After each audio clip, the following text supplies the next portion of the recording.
trying to find out how people are coping and dealing with the coronavirus crisis and all the attendant problems it is throwing our way. In this interview, I'm talking with Raman Narula of Formula Group India. And just bear in mind, this was filmed on the 2nd of April, so by the time you watch it, it is possible that some of the information contained may have moved on. Hello, and welcome back to our interviews with Eura's members across the world during this extraordinary time that we're all collectively sharing. I am delighted to introduce you within this interview to Raman Narula from Formula Group India. First of all, Raman, it's great to see you. I think the key to this whole thing is communication, so it's really, really nice to have this opportunity to talk. I wanted to ask you first, I know you're a multi-site operation across the country. Can you talk us through where your operations are and how they've been impacted so far with what's happening in India? Yes, Dom, it's good to hear your voice after a long time, and as you said correctly, it's all about the communication. It's great to be connected. Yes, India is a vast country, and we're a huge country. We're spread across, as Formula Group, we're spread across eight locations. Right. In India. I live in New Delhi. That's where I am right now. That's my home. We have a city nearby which has a very heavy expat population called Gurugram, as it's called now. Okay. And then, of course, we're located in some of the key cities like Bangalore, which everybody knows, which is the IT capital, Mumbai, which is a financial capital, Pune, which is a big industrial hub. Likewise, Chennai is in south, and Hyderabad, of course, which is also a very big center for MNC activities in India. So we are spread across there. We are servicing clients across all locations. It's a tough time for everybody. Yes, I was just giving an update that we have close to 2,000 cases, of people who've been infected by COVID-19 or coronavirus. Though if you look at it from the size of the population of 1.3 billion people, 2,000 or less is really not that high, if you ask me, truly. The 2,000 are broken up with Maharashtra, where Mumbai is having the highest number of cases, and moving on to Kerala, which is further down south, and the rest are, very, very fractured way. They're distributed across different states in India.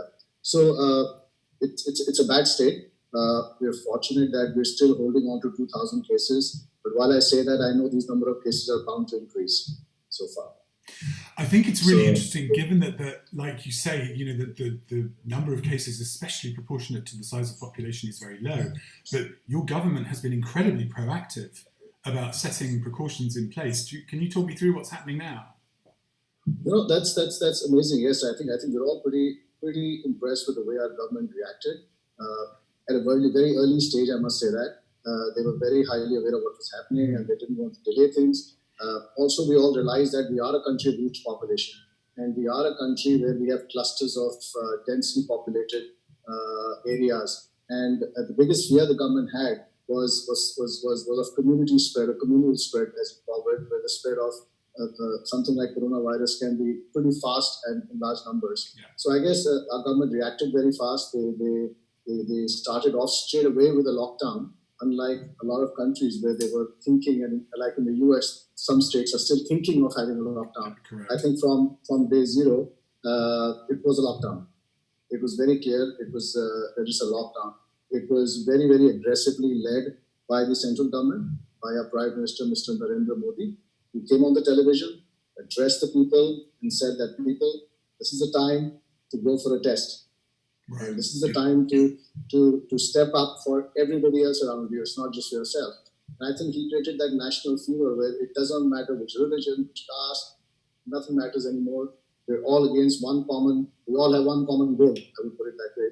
And I think so there was a lockdown from day one, which was somewhere around the 15th March or something, where we kick-started this lockdown. We're on the 2nd of April today, and I know that our lockdown is there till the 14th of April, and I think the government really took proactive actions. So it's driven by the central government, but all the state governments are falling in line. Right.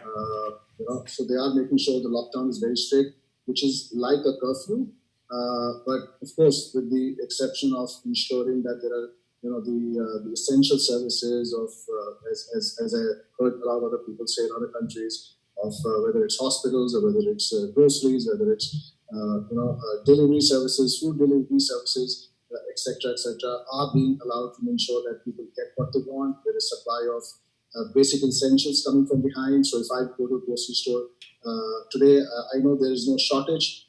Nobody's panicking. There is enough toilet paper.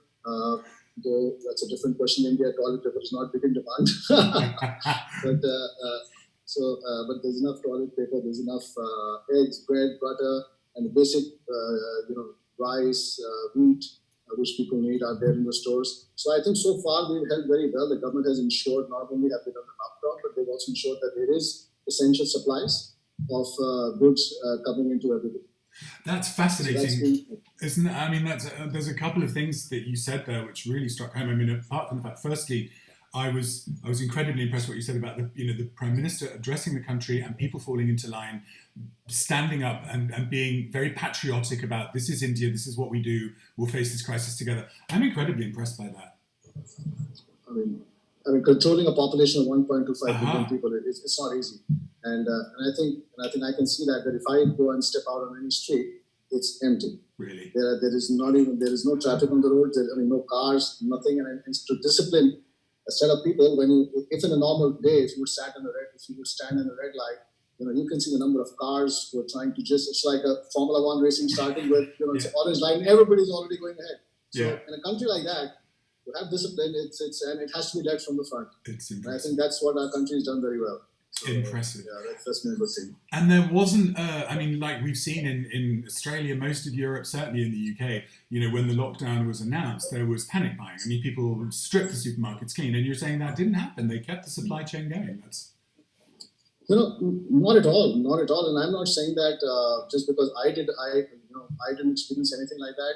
I reached out to our, a lot of people around me, whether it was a chauffeur, or whether it was a security guard who was going for his services. And I asked them that, listen, is everything okay? Are you getting enough food? And they all told me that, yes, sir, there's enough vegetables available, and they're absolutely fine. So, I must commend that our government has done a great job so far to ensure that, people at all demographic levels are getting their essential supplies.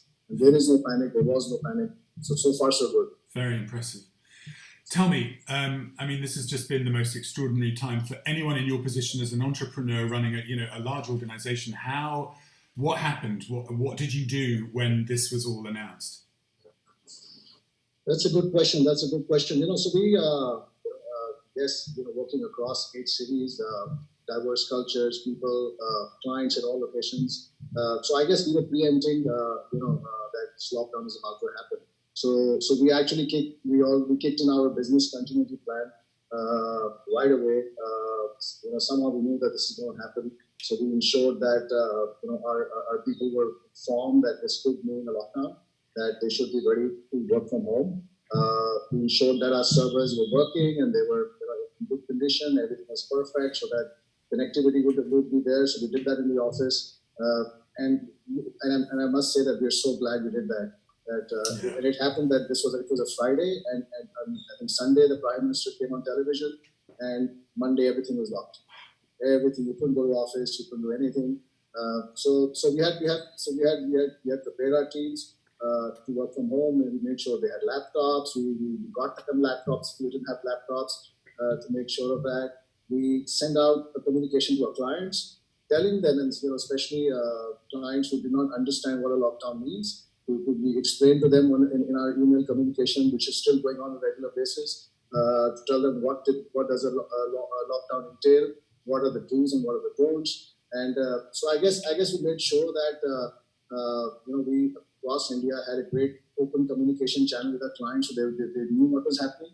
They knew where to access us. We were accessible. Our teams were responsive. They were capable to respond. They had the infrastructure to respond. So I guess that's where we are today. And as we talk, we have requests coming in from people of different kinds, and we're ensuring that we respond and we ensure people are safe and they're comfortable and they get answers to what they want to know. Again, so that was such a fast response. I mean, to literally 2 days, and you were able to implement that. That is very impressive. And as I've been talking to people, and I'm sure you have as well, across the world in our industry, that central concern straight away for the assignees and the clients and the communication, I'm in awe of you guys, really. I think it's and I can see that when I hear a lot of other people talk across the globe. I guess our industry, mobility industry, has set an example for itself. I guess I can see that there are people who are passionate about the way the situation is, and that drive to be able to be there when a customer reaches out to you. So we have cases across India where we have clients reaching out to us because we also have a corporate housing service vertical, for example. So we actually, even though there's a lockdown today right now, there's been a lockdown for a while now, and there are clients who are still staying in their service apartments or apartments and so on, and they're running out of drinking water for it. You either have a filter at home or you drink what you call bottled mineral water.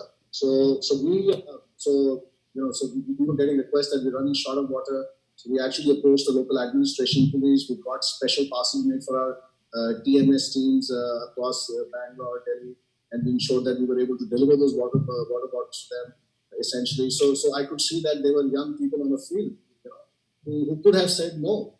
This is the time we want to be quarantined too, right? But it makes me emotional and makes me passionate that nobody said no, and they said no, so people do it. And we had team falling in line. A lot of airlines started evacuation flights, even though our airports are shut, like across the world, not only internationally but domestically. There are no flights as of today till the 14th of April. And there were a few countries which started evacuation flights for their assignees or people or the citizens, who are stranded here, who desperately want to go back home to their children, with their wives or families. So we had to take special permission from people from the police to ensure that we were able to organize transport for them, to ferry them from their apartments, pick them up and take them to the airports, and ensuring that they had the right documentation. So if they were stopped on the way, they were checked to make sure that they had the right documentation. And that's, while I speak, that's still going on every day. So we have teams who are there's a helpline which is helping all our clients able to access or use any kind of service they need, and we are making sure that we deliver to them what they want in these times. Tough times. But an incredible response from you and your teams. And on that basis, how are your teams coping? I mean, you said that they've been fantastic. Are you communicating virtually? I'm guessing you are, right? Yeah. So it's it's hats off to the team firstly, but it's very important to keep the teams connected internally at the back end. And we made sure that we follow a very consistent open platform of communication where we're all wishing each other good morning on our group chats. So we have different group chats. So there's a reload team which has its own group chat, or a DS team, or an immigration team, or a corporate housing team, and so on. So everybody's getting up in the morning, and I'm always saying good morning, and I can see that everybody's waking up with good mornings. How are you? Keep safe.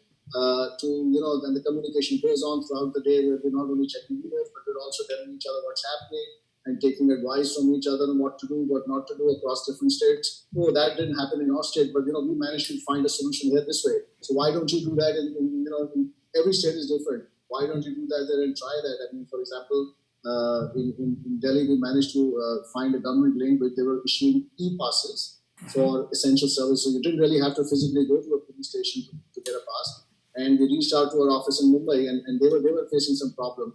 And we somebody in Delhi Googled and found out that, well, this is the link where you can get an e-pass, so you can, ensure that there is continuity of service for clients. So I guess we've ensured that our teams are not only connected, they're also engaged, involved, and they understand that what we're doing is not for commercial reasons anymore. It's for a holistic benefit of anybody or everybody who comes in. And so we have people reaching to us who are not necessarily our clients. It does not matter. We're making sure that if you can do something, you will do it. So I guess our teams are motivated. They're driven. We're all communicating like a family.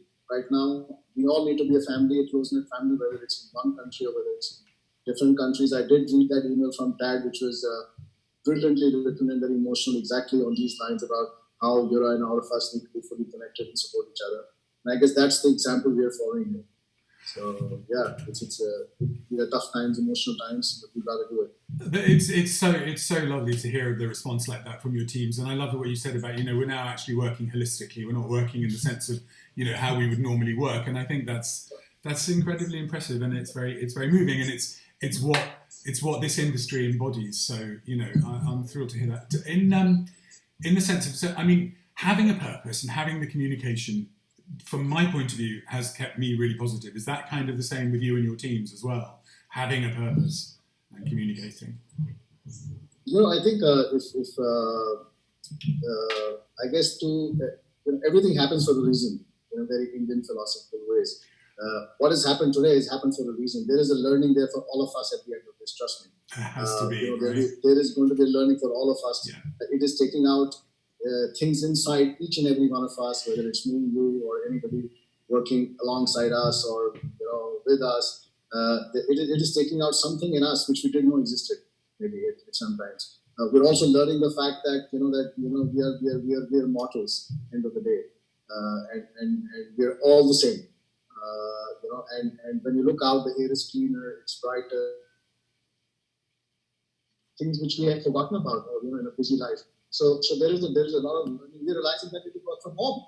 We Indians, we're used to getting up like all of us, 9:30, up and about and running to office and this thing, and we're realizing, hey, we can do this. So I guess it's going to change many things. The way people think, personally, is going to change things with all of us, how we think and take or approach our works professionally.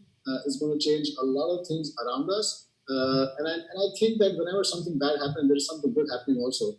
And there's always a bright side which is there. And I see that the world might just be a nicer and a brighter place. Hopefully, when all this ends, I hope it ends soon. But whenever it ends, so I guess I can see that our people are at home, are reflecting on themselves. I guess they're living. It's time to live inside, not just outside. Also, so you're also having a balanced approach to life, and I can see that a lot of our people are reading, they're looking inwards, reflecting on themselves. They can see that they're doing something great by at least tough times, helping out people. So there is a holistic development of every individual which is happening today. I can see that, and I can say that for all of us, including ourselves and everybody else across the globe. I think that's fascinating, and it's wonderful to hear that there is a purpose and that there is something that will come from the inside of all of us. And I love the fact that that's come from the philosophy of your culture, and I think we can all learn a lot from that. On a practical basis, I've been asking everybody this: has the Indian government or the authorities, are there any stimulus packages in place, tax cuts? Is there anything to help business right now, or is that still in the pipeline?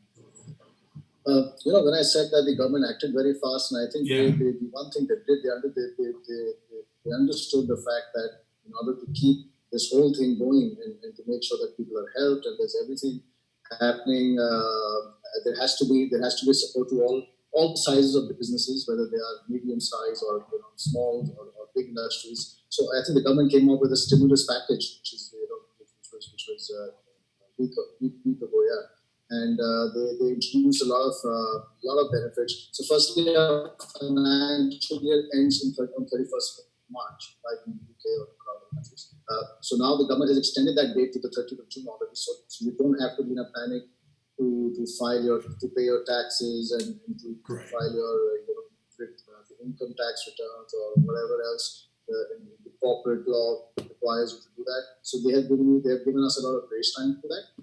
Surprisingly, they also understand that a lot of people have taken bank loans and are stuck with EMIs, installments which they're supposed to pay. So they have come up with a EMI deferment plan. So you can defer your EMIs for 3 months. So we don't need to pay any EMIs for April, May, and June, for example, and we will pay them. So if there's a loan which is for 36 months, it will be extended to 39 months now.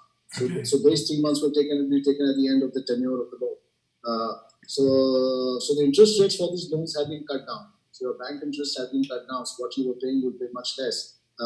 So a lot of these, a lot of such benefits or essential, what should I say? They're injecting into the economy such benefits where people can strive. The government, while they're doing this, they definitely have a clear goal on it. Also, they understand that everybody needs to be able to support themselves financially. So they are also communicating to everybody on the news that please make sure that you do pay our salaries to people on time, and that's the reason we're doing this, because it's not just about saving money right now. It's about making sure using that money at the right, flowing into the right channel, channeling in the right direction, and that direction is to make sure that people are paid on time, so that they can still continue buying their essential services. Everybody understands that these are tough times.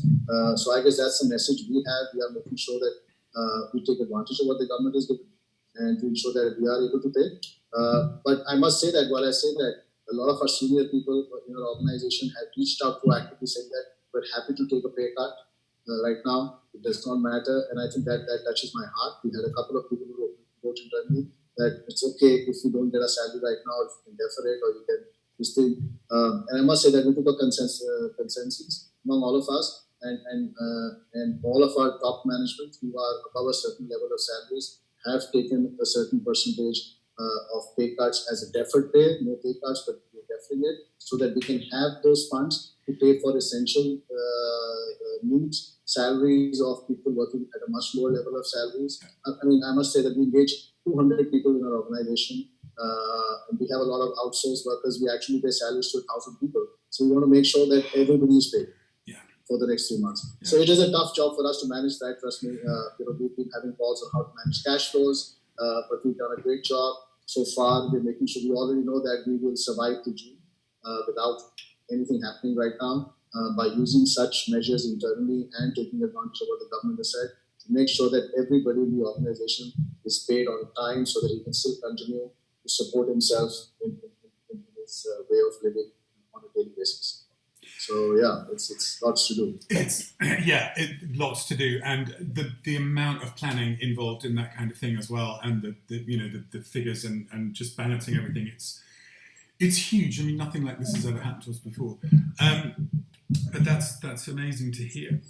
If I was just going to say, finally, in terms of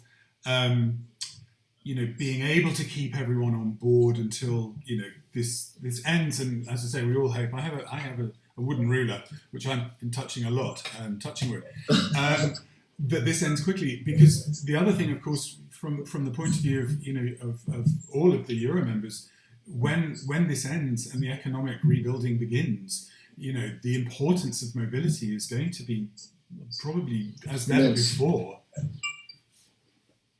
So having everyone in place to act hard and fast when this comes to an end is so important. So I'm incredibly impressed with all your work. Absolutely, that's a good point you just said, because that was something which came on in internal discussions that that once this ends, there is going to be a huge role we will have to play in ensuring that people come back to their workplaces very fast. We're able to ensure that people who were looking for who had looked for an apartment, whether they're accepted a job offer, they come back and they settle in fast and get to work fast. And I also read in email from that I think in the future I can see that what has not been there is the mobility industry not being above that level of that spec where we have a global association which is recognized at every country by the state as an industry, which is missing. And I have a feeling that we will head in that direction very shortly once this ends. So yes, everything is connected, and you say that very well. I agree with that. Yes, mobility will have a very important role to play in the times to come. It will, and I'm recording an interview with TAD and the representatives from WERC and CERC on Monday. Again, because we all feel that the response to this from the associations has got to be global. We've all got to work together and do what we can to support the amazing work that members like Formula Group do. So thank you for what you do. Raman, it's been an absolute pleasure to talk to you. Thank you. You're very inspiring, and I'm really delighted to have had the chance to discuss this with you. Likewise, Dom. It's been a pleasure too, and be safe. Thank you. Keep well, and give my best wishes to everybody else who connect with. And the same back at you. Stay well, stay healthy, and I hope everyone on your team stays well. Take care. Thank you again. Thank you. Take Goodbye. care. Bye. Bye.